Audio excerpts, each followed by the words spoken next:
Lei questa, diciamo, la possibilità che ci sia Brunetta sindaco, Zaia governatore della regione, la Zaccariotto è già presidente della provincia, la vede come una svolta nella Serenissima, insomma, dopo anni di dominio del centro-sinistra? Beh, la vedo come una grande svolta, fra l'altro Renato è anche un amico, una persona che stimo, per cui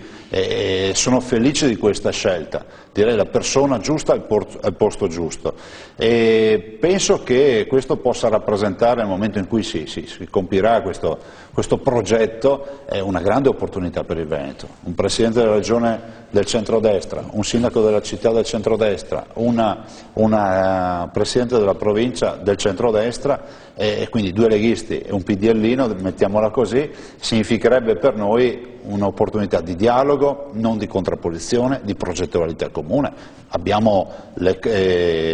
ragionamenti da farsi, che so, sulle Olimpiadi, piuttosto che sui nuovi progetti rispetto all'Expo del 2015, rispetto a Milano, alla Lombardia. È giusto che la Regione del Veneto tratti assieme al Comune e alla Provincia questi temi. Insomma, ci sono